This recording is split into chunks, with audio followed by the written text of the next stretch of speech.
Now, all cults, all fraternities, all churches, all denominations have their symbols. We know the symbols, and we know what we're looking at, whether it's a church, a synagogue, a mosque, whether it's a policeman, or whether it's a fireman, or whether it's a nurse. We know things by their symbols.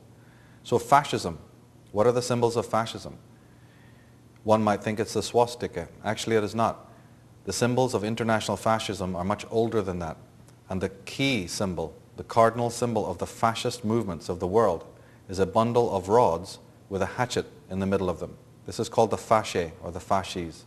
It's an old Roman symbol, but it even predates the Romans. Where do we find it? On the back of the Congress room.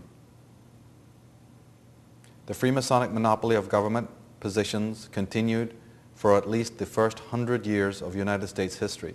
According to a 1924 census, even in that year, the Senate had a membership which was 60% Freemason. But what worries me more is why, of all the symbols that you could possibly choose, the symbols for international fascism are there in the Senate room at the back. Now, James W. Wardner, in his book on Holy Alliances, says, "Our first president was a Mason, sworn into office by the Grand Master of New York on a Bible taken from a Masonic altar, that of St. John's Lodge No. 1.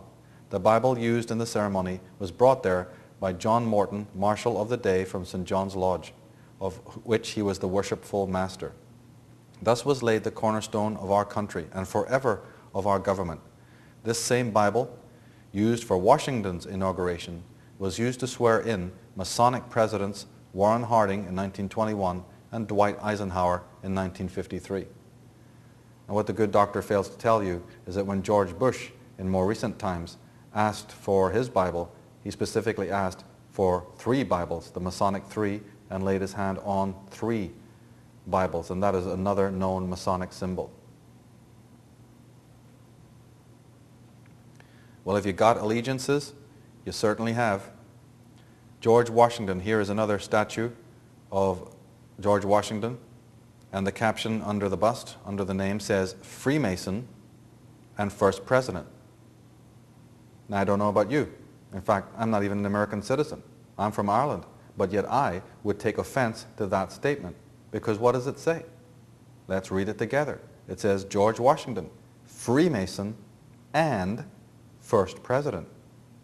Now, maybe it's just me, but perhaps that should be the other way around. But no, these chaps have allegiances. And you see, that's the problem.